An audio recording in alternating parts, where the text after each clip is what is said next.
اللہ تبارک و تعالی اپنے بندوں کے حق میں رحمت والے فیصلے کرتا ہے، درگزر والا معاملہ فرماتا ہے۔ جگہ جگہ قرآن مجید میں اللہ تعالیٰ نے اپنے بندوں پر رحمت کرنے کا ذکر فرمایا۔ ان اللہ یغفر الذنوب جمیعا، فرمایا بے شک رب تمہارے سارے ہی گناہ معاف فرما دے گا، تم نا امید نہ ہونا، وہ معاف کر دے گا تمہیں۔ قرآن مجید میں فرمایا ان اللہ بالناس لرؤوف الرحیم، بے شک اللہ اپنے بندوں پر بڑا ہی مہربان اور نہایت ہی رحم کرنے والا، رؤوف اور رحیم ہے، بڑا مہربان ہے، کرم فرماتا ہے۔ اللہ تعالیٰ اپنے بندوں سے بڑا جلد راضی ہو جاتا ہے، وہ اپنے بندوں کو بہت زیادہ مشقت میں نہیں ڈالتا، وہ اپنے بندوں سے اپنی نعمتوں کا بدلہ نہیں چاہتا، بہت سخت مشقت والی عبادتیں نعمتوں کے بدلے نہیں چاہتا، وہ بڑی جلدی رحم فرماتا ہے۔ ماں پیار کرتی ہے اپنے بچے سے، لیکن وہ ناراض بھی ہو جاتی ہے بعض چیزوں میں، بعض معاملات اس کا دل بھی دکھاتے ہیں، بعض جگہ وہ رو کے یہ بھی کہتی ہے کہ تو نے میری محبت کا کوئی نتیجہ نہیں مجھے دیا، میری ساری کمائی تو نے ضائع کر دی۔ والد بہت ساری جگہوں پہ ناراض ہوتا ہے، شکوہ کرتا ہے، کہتا ہے میری بیماریوں کی، پریشانیوں کی، بڑھاپے کی، کمزوریاں کا سبب بیٹے تو ہی بن گیا ہے، یہ ساری تکلیفیں تو ٹھیک ہو جائیں تو میری شاید عمر بھی بڑھ جائے، صحت بھی ٹھیک ہو جائے، میں زیادہ دیر جوان رہ سکوں۔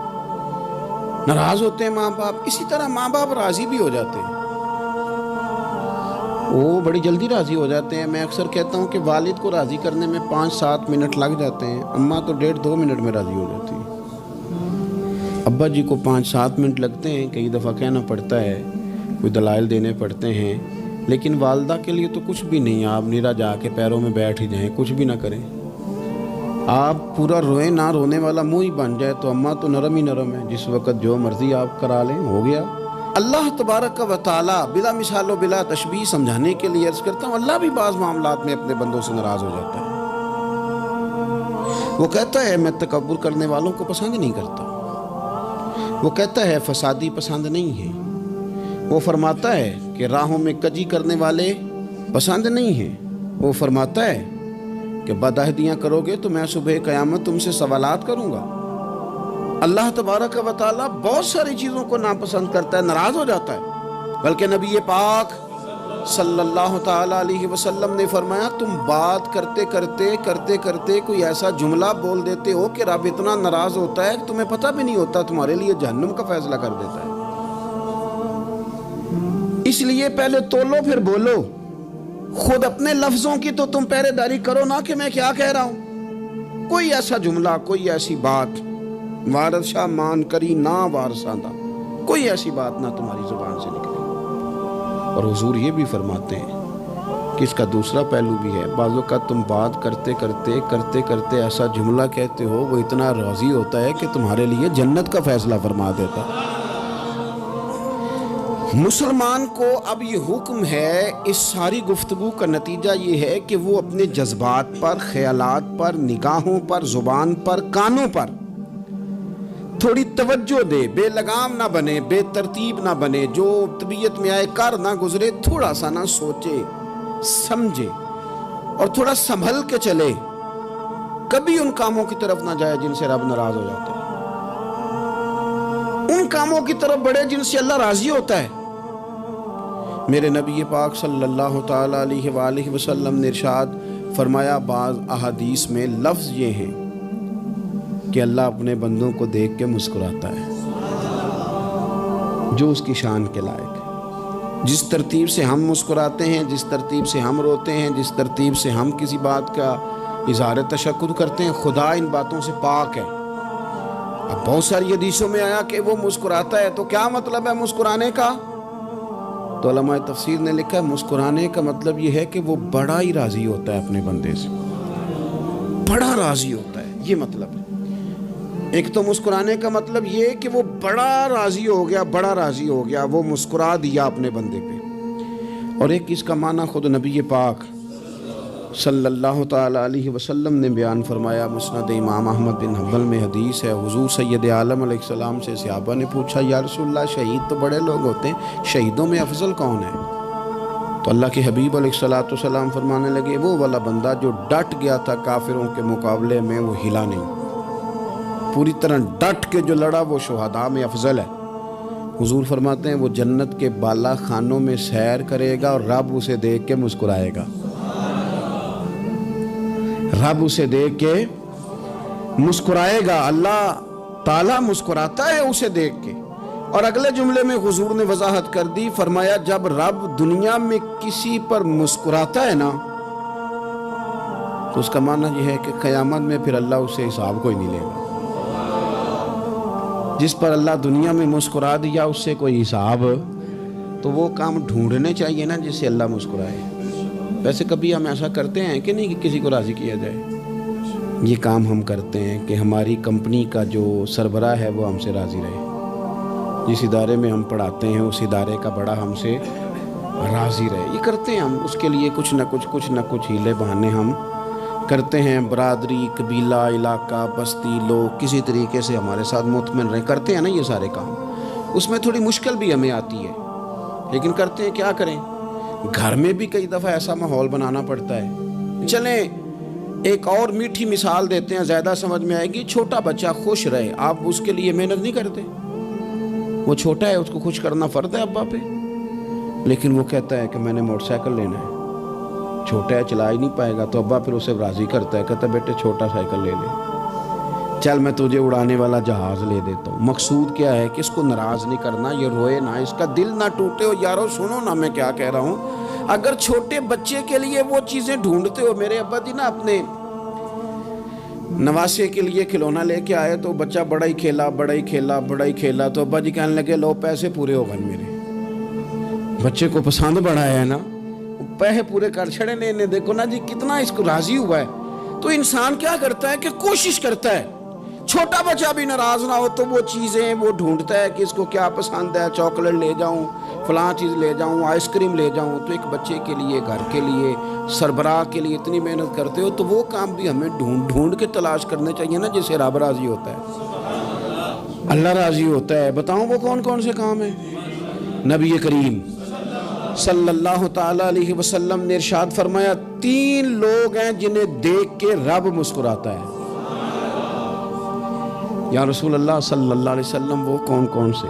تو محبوب فرمانے لگے، ایک وہ بندہ ساری مخلوق سوئی ہے، آدھی رات ہے، رات کا پچھلا پہر ہے، اس نے اٹھ کے وضو کر لیا، مصلی پہ کھڑا ہو گیا خدا کی یاد میں، فرمایا اسے دیکھ کے رب مسکراتا ہے جو اس کی شان کے لائق ہے، مسکراتا ہے اللہ۔ یہ تو سونے کا ٹائم تھا، یہ تو گہری نیند آنے کا وقت تھا، رات کا پچھلا پہر، رات پوے تے بے درداں نو نیند پیاری آوے، تے درد منداں نو یاد سجن دی ستیاں وی آن جگاوے، اور ساون کی کالی راتوں میں جب بوندا باندی ہوتی ہے، وہ راتوں کو اٹھ اٹھ روتے ہیں جب خلقت ساری سوتی ہے، اللہ مسکراتا ہے۔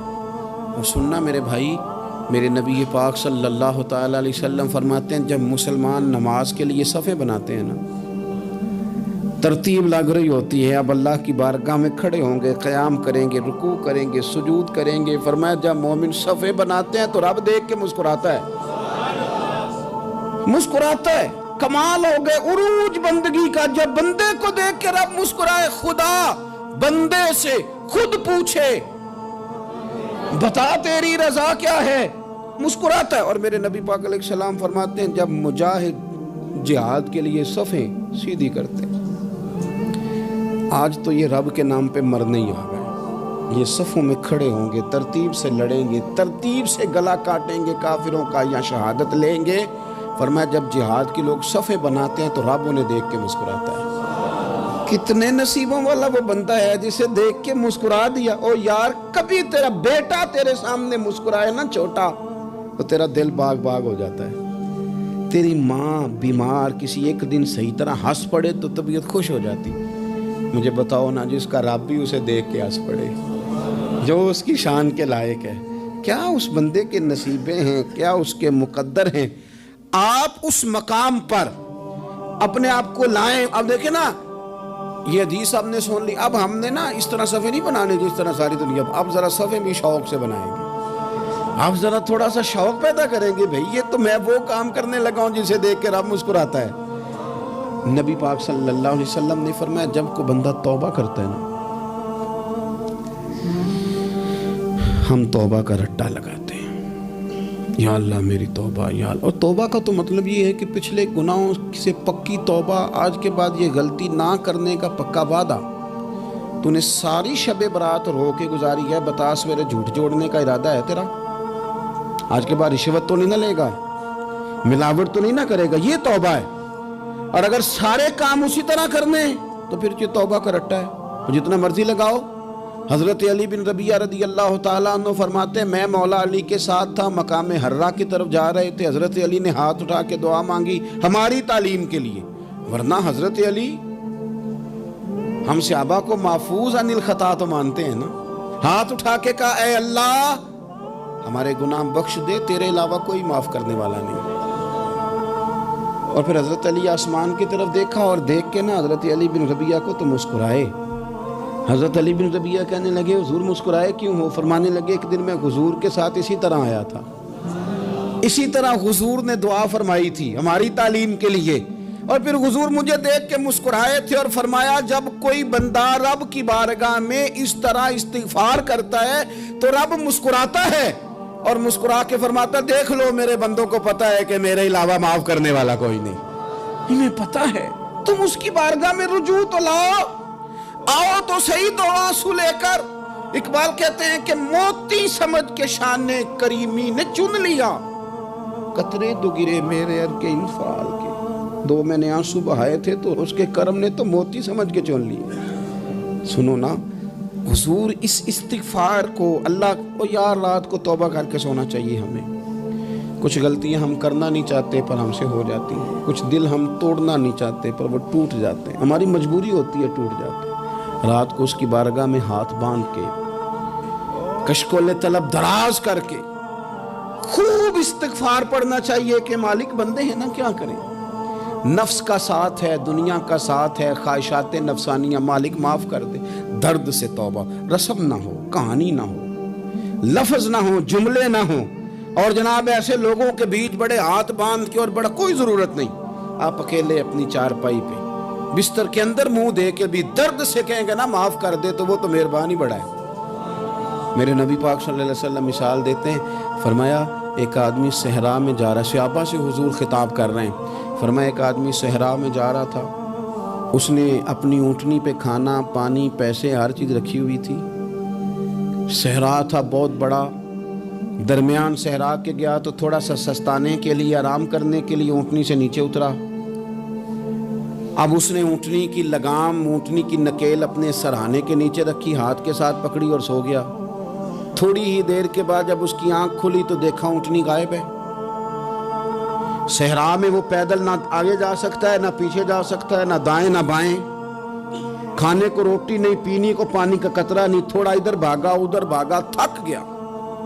کریم محبوب فرماتے ہیں وہ پوری طرح نڈھال ہو گیا اور مایوس ہو گیا, معاذ اللہ, مایوس ہو کے دوبارہ اسی جگہ آ کے لیٹ گیا جہاں پہلے لیٹا تھا. انتظار کرنے لگا کہ اب موت ہی آئے گی, آخری وقت ہے, نہ میں پیدل یہ صحرا کراس کر سکتا ہوں, نہ پیچھے جا سکتا ہوں, نہ کھانا ہے نہ پانی ہے, سوائے موت کے کوئی سہارا نہیں.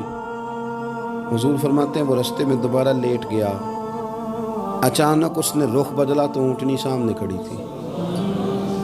حضور نے صحابہ سے پوچھا بتاؤ نا اسے بھلا کتنے کو خوشی ہوگی؟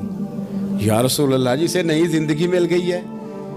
آپ دیکھیں نا سارے ڈاکٹروں نے کہہ دیا کہ اس کے تو گردے معدہ جگر ہر چیز ختم ہے, گھر لے جاؤ خدمت کرو, ہر طرف پریشانی ہے. وہ بندہ بھی سمجھ گیا ہے کہ آخری وقت آ گیا, کل جاؤں پرسوں جاؤں, تیاری ہو گئی, سب لوگ آ گئے, باہر والے بھی آ گئے, یہ ماحول ایک عجیب رنگ اختیار کر گیا. اچانک ایک ڈاکٹر نے آ کے کہا نہیں غلطی لگ گئی تھی. مجھے بتائیے انداز کیا ہوتا ہے؟ بغیر دوائی کے بندہ اٹھ کے کھڑا نہیں ہو جاتا, میں تو بچ گیا ہوں. نبی پاک صلی اللہ علیہ وسلم فرمانے لگے اس کی اونٹنی مل گئی, بتاؤ بھلا اسے کتنی خوشی ہوگی. یا رسول اللہ وہ تو دوبارہ دنیا میں آ گیا. حضور فرمانے لگے اسے کچھ بھی خوشی نہیں ہوئی جب کوئی رب کا گناہگار بندہ آ کے توبہ کرتا ہے، رب کو اس سے کئی گنا زیادہ خوشی ہوتی ہے۔ میرا بندہ آ گیا ہے، میرا بندہ آ گیا ہے، میرے گھر آ گیا، اس نے آنسو بہائے ہیں، اس نے کہا اللہ میں تیرا ہی ہوں، تیرا ہی رزق کھاتا ہوں، تیری ہی زمین پہ رہتا ہوں، تیرے نام سے میری سانسیں چلتی ہیں۔ وہ آ گیا، فرمایا اس اونٹنی والے سے زیادہ رب کو خوشی ہوتی ہے جب گناہگار آ کے توبہ کرتا ہے۔ گناہگاروں کے آنسو اس کی بارگاہ میں بڑے مقبول ہیں، لیکن ہم رسم ادا کرتے ہیں، توبہ نہیں کرتے۔ ہم اپنے آپ کے ساتھ دھوکہ کرتے ہیں، جھوٹ بولتے ہیں۔ ہم بندہ کوئی ناراض ہو جائے تو ہمیں کو نہیں نیند آتی، اس کے گھر چلے جاتے ہیں۔ ہم اپنے سارے رشتوں کو، تعلقات کو مینٹین کر کے رکھنے کے عادی ہیں۔ ہمیں پتہ ہے کہ وہاں میں نہیں جا سکا تو بیٹا بھیجتا ہوں، فلاں شادی پہ میں نہیں جا سکا تو بھتیجا بھیجتا ہوں، بھائی بھیجتا ہوں۔ ہر تعلق کا ہم نے خیال رکھا کوئی روٹھ نہ جائے، لیکن کمال ہے نا، یہ نہیں سوچا کہ اگر رب روٹھ گیا تو جب وہ روٹھ جائے نا تو سارے رشتے بھی بندے کے پاس موجود ہوں تو کوئی کرامت نہیں ہوتی۔ پھر کروڑوں روپیہ جیب میں ہوں تو ڈاکٹروں کی دوائیاں اثر نہیں کرتی۔ وہ روٹھ جائے تو پھر انسان اس طرح سے پھسلتا ہے کہ بڑے بڑے اس کے پاس دروازے ہوتے ہیں پر کسی جگہ اس کا ہاتھ نہیں لگتا۔ خدا را خیال کریں، دنیا روٹتی ہے تو روٹھ جائے، رب رسول ناراض نہ ہونے پائیں، اس کا خیال کریں۔ حضور فرماتے ہیں وہ مسکراتا ہے، اسے خوشی ہوتی ہے جب کوئی اس کا بندہ اس کی طرف رجوع کرتا ہے۔ میرے عزیزو، رسول پاک صلی اللہ تعالی علیہ وسلم نے ان لوگوں کے تذکرے کیے جنہیں دیکھ کے رب مسکراتا ہے۔ ہم نا گناہگاروں پر بھی فتویٰ دینے میں جلدی کرتے ہیں اور نیکی پر بشارت دینے میں بھی جلدی کرتے ہیں، حالانکہ یہ ہماری ذمہ داری نہیں۔ پتہ نہیں اللہ تعالیٰ کس کو کب توفیق توبہ دے کے اپنے قریب کر لے، لیکن بڑی جلدی ہے، بڑی جلدی فتویٰ دینے میں۔ اور یہ فتویٰ صرف مفتیوں کا نہیں رہ گیا، یہ میری طرح کے، آپ کی طرح کے ڈھیروں لوگ ہیں جنہوں نے جیبوں میں فتوے ڈالے ہوئے۔ بھئی آپ نے کیوں ذمہ داری لے لی ہے جنت میں داخل کرنے کی اور نکالنے کی؟ یہ تو میرے رب کریم کا کرم ہے، وہ جس کو چاہے جب چاہے جتنا چاہے عطا کرے۔ لیکن کچھ لوگ نا بڑے پکے ہو گئے ہیں کہ شاید جو میں سوچ رہا ہوں وہی درست ہے۔ کبھی کبھی کچھ چیزیں عجیب بھی ہوتی ہیں، لہذا خدا کی رحمت پر بھروسہ کر کے بات کرنی چاہیے، اپنی مرضی کے فتوے نہیں داغنے چاہیے۔ وہ دیکھو جی فلانا بندہ یوں کر رہا ہے، آپ کو پتہ ہی نہیں پوری بات کا، آپ کو علم ہی نہیں پوری بات کا۔ حضرت بہاءاللہ نقشبند بخاری رحمت اللہ علیہ فرماتے ہیں میں حج کرنے گیا تو وہاں میں نے ایک آدمی کو کروڑوں کا کاروبار کرتے دیکھا تو میرے دل میں خیال ہے یہاں بھی اللہ اللہ کرنی چاہیے تھی، دنیا داری کر رہا ہے۔ لیکن فرماتے ہیں حج سے فارغ ہوئے تو میں نے دیکھا وہی بندہ سارا کچھ رب کی بارگاہ میں خیرات کر رہا ہے، اور سینکڑوں غریب حاجی ہیں جن کو پورے خرچے دے رہا ہے۔ تو میں نے وہیں اپنی سوچ سے توبہ کی کہ میں کہاں تھا۔ بڑی جلدی کھڑے نہ ہو جائیں۔ حضرت حسن بصری رحمت اللہ تعالیٰ علیہ ارشاد فرماتے ہیں کہ میں دریا کے کنارے گیا تو وہاں میں نے ایک شخص کو دیکھا، وہ اپنی ایک خاتون کی گود میں سر رکھ کے بیٹھا اور قریب ایک بوتل بھی پڑی ہے۔ میرے دل میں معاذ اللہ خیال آیا کہ دیکھو کس انداز میں ایک عورت کے ساتھ یہ ہے اور پاس بوتل بھی پڑی ہے، جانے شراب ہے۔ کہتے میں سوچ ہی رہا تھا کہ اچانک کی کشتی آ رہی تھی دریا میں، وہ ہچکو لے کھائے، کشتی میں 4-5 لوگ تھے، وہ دریا میں ڈوبنے لگے۔ وہ آدمی تیزی سے اٹھا، دریا میں چھلانگ لگائی، پہلے ایک کو نکالا، پھر دوسرا نکالا، پھر تیسرا نکالا، ایک بندہ رہ گیا۔ کہنے لگا حضور مجھے تو آپ نے گناہگار سمجھا ہے، میں تو بڑے غلط انداز میں یہاں بیٹھا ہوں، آپ نے جو سوچا چلیں یہ چوتھا بندہ آپ نکالنا ہے، کرے نا یہ کام، کرے نا یہ کام۔ بڑے بھولے بھالے، بڑے اللہ والے، ریاض آپ کو بس ہم ہی جانتے ہیں، اتنی جلدی فتویٰ۔ حضرت حسن بصری فرماتے ہیں میں پشیمان ہوا، میں نے کہا مجھے تیرنا نہیں آتا، تو دیر نہ کر، چوتھا ڈوب نہ جائے۔ کرتے اس نے چھلانگ لگائی، چوتھا بھی نکال لایا اور کہنے لگا حضرت آپ نے جلدی کی سوچنے میں، یہ بی بی میری ماں ہے اور یہ سرکے کی بوتل ہے۔ ہم ماں بیٹے کا یہ مشغلہ ہے کہ یہ وہ جگہ ہے جہاں آ کے لوگ مسافر اترتے ہیں، اور یہاں سے کسی کا گھر 100 میل ہے، کسی کا 200 میل ہے۔ ہم صبح سرکہ، کھجوریں، روٹیاں لے کے یہاں آتے ہیں، مسافروں کی نوکری کرتے ہیں، کوئی پریشان ہو تو مدد کرتے ہیں۔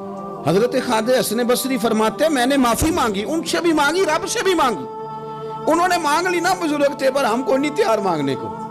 ہم ہر وقت بدگمانیاں، وہ فلانا فلانے جرم کرتا تھا، میں اسے اب کیسے نیک مان لوں؟ بھئی اب وہ نمازی ہے، خدا کے گھر آتا جاتا ہے، اب اللہ کی بارگاہ میں حاضر ہوتا ہے. جب رب نے معاف کر دیا تو بھی سوچ بدل جا.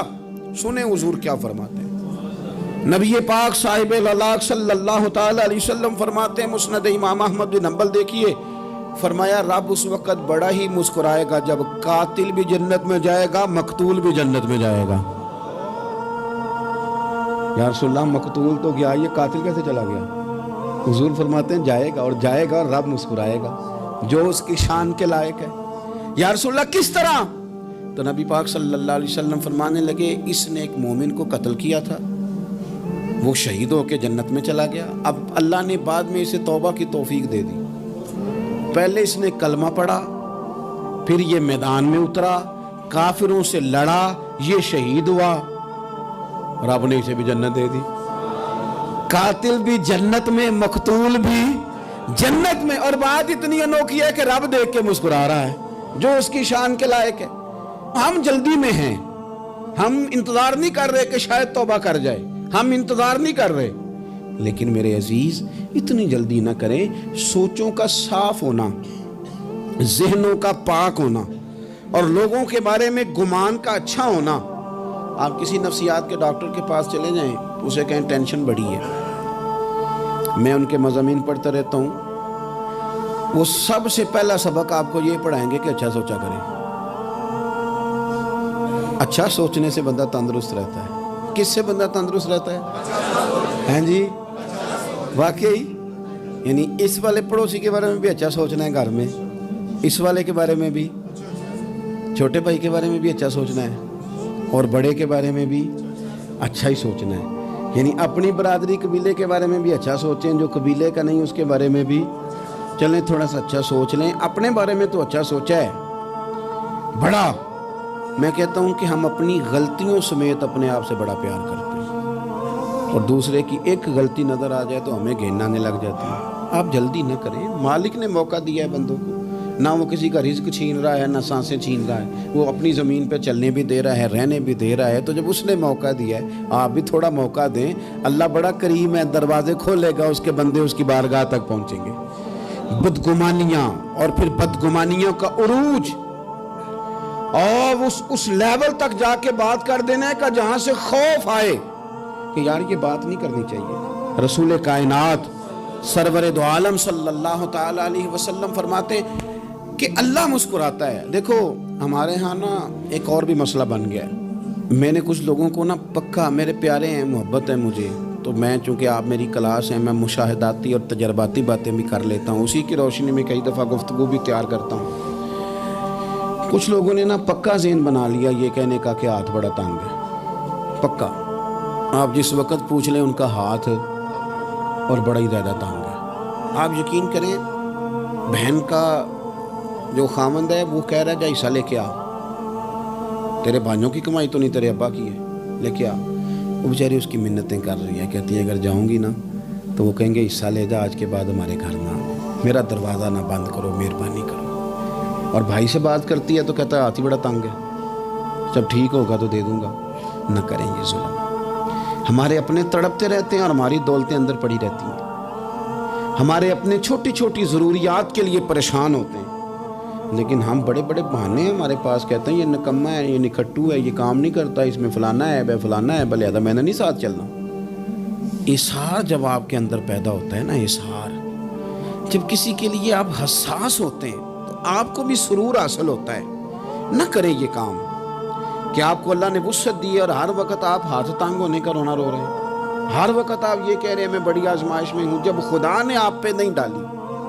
تو اتنے جھوٹ بولنا صرف اس لیے کہ میرے پیسے بچ جائیں، صرف اس لیے کہانی سنانا کہ حالات میرے بڑے خراب ہیں کہ کوئی بندہ میرے سے کوئی تھوڑا بہت قرض نہ مانگ لے. سنو، نبی پاک صلی اللہ علیہ وسلم کے پاس مہمان آ گیا، بخاری مسلم ہے. حضور نے ازواج مطہرات کے گھروں میں پیغام بھیجا کچھ چیز ہے ضیافت کے لیے. یا رسول اللہ کچھ بھی نہیں، یہ دو جہاں کے شاہ ہیں اور پاس کچھ رکھتے نہیں، دو جہاں کی نعمتیں ہیں ان کے خالی ہاتھ میں. یا رسول اللہ کوئی چیز بھی نہیں. حضور نے صحابہ کے مجمع پہ نظر ڈالی، یا رسول اللہ صلی اللہ علیہ وسلم حکم ہو، تو حضور فرمانے لگے تم میں سے کوئی بندہ ہے جو اسے گھر لے جائے روٹی کھلائے؟ ایک صحابی اٹھے فوراً، حضور میں لے کے جاتا ہوں کھانا کھلاتا ہوں۔ فرماتے ہیں میرے گھر میں صرف بچوں کا کھانا تھا، یہ نہیں کہ فریزر بھرا ہوا ہے نعمتوں سے، صرف بچوں کا کھانا، یہ نہیں کہ کسی کو دیکھ کے اپنی ہنڈیا پہ برتن دے لیا، صرف بچوں کا کھانا۔ کہتے ہیں گھر گیا، بیوی سے کہا کیا کیفیت ہے؟ کہنے لگی بچوں کی روٹی ہے۔ میں نے کہا بچے سلا دے، صبح ناشتہ کر لیں گے۔ تو کہنے لگی آپ کیا کھائیں گے؟ تو میں نے کہا نہ میں کھاؤں گا نہ تو کھائے گی، مہمان جو نبی پاک کا ہے۔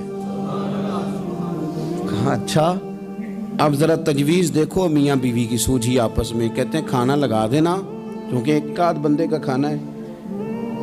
اپنی غربتوں کا ہر جگہ اظہار کرنا، رونا رونا، یہ دیکھو غربت کیسے چھپائی جا رہی۔ اس کو کہا نہیں کہ چل تو تھوڑا رحم کھا، تو آیا ہے تو تھوڑا رحم کھا، یہ نہیں کہا اٹھ کے نا تو کھانا رکھنا اور اٹھ کے نا چراغ ٹھیک کرنے کے بہانے بجھا دینا۔ ہم دنیا والوں کے سامنے کیوں اپنے دکھ بیان کریں؟ ہم جو کہیں گے رب رسول کی بارگاہ میں کہیں گے۔ تو نا چراغ ٹھیک کرنے کے بہانے، اہلیہ اٹھی کھانا دینے کے بعد چراغ ٹھیک کرنے کے بہانے بجھا دیا۔ خامد بھی ہاتھ چلاتے رہے، بیوی کبھی برتن رکھتی کبھی اٹھاتی، پتہ چلے کہ کھانا کھا رہے ہیں، کھانا کھایا جا رہا ہے۔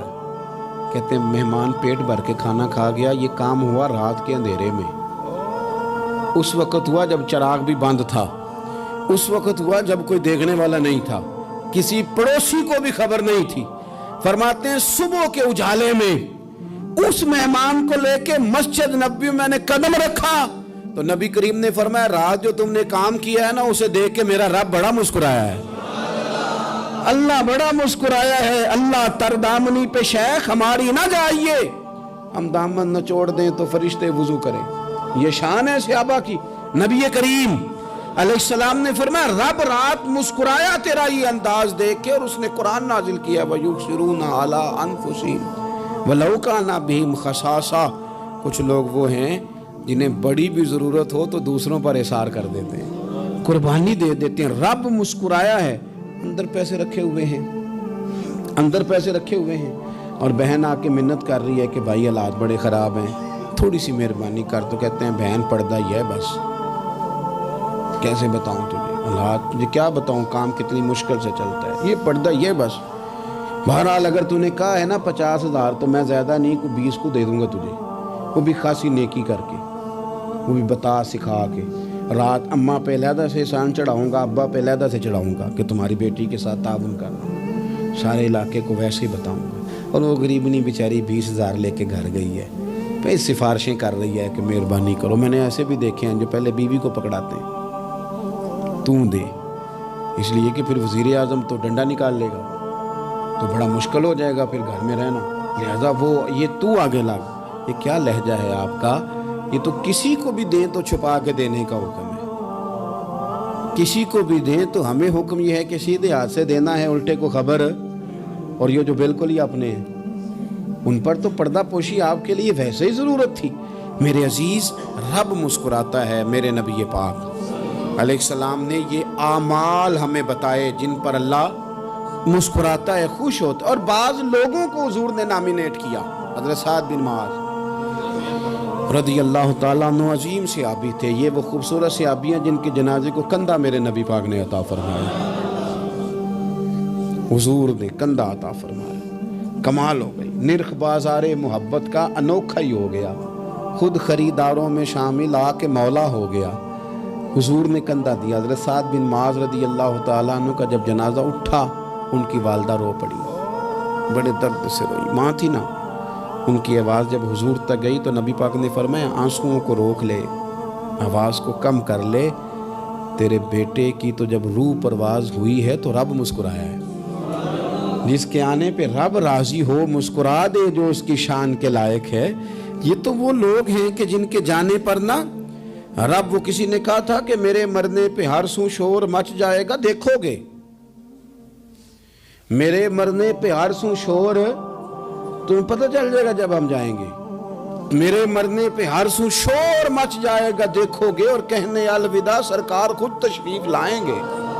اور درویش کہنے لگے بعد مرندے مکھڑا میرا ہو جاوے جے تازہ، پھر سمجھ لینا محبوب میرے نے آن پڑے ہے جنازہ، اور عاشق کا جنازہ ہے ذرا دھوم سے نکلے اور محبوب کی گلیوں سے ذرا گھوم کے نکلے۔ فرمایا کہ ان کے تو جانے پہ رب کریم، اور حضور نے ایک دعا بھی دی۔ حضرت ابو طلحہ، حضرت طلحہ رضی اللہ تعالیٰ عنہ صحابی تھے، ان کا وصال ہو گیا تو حضور نے دعا بھی دی۔ فرمایا یا اللہ جب میرا طلحہ آئے نا تو اس سے مسکرا کے بات کرنا، یہ تجھ سے مسکرا کے بات کرے جو تیری شان کے لائق ہے۔ تو اللہ تعالیٰ غائب درجے راضی ہوتا ہے۔ ایک دفعہ پھر بات دہراتا ہوں، جو میدان میں ڈٹ کے شہید ہو رب اسے دیکھ کے مسکراتا ہے۔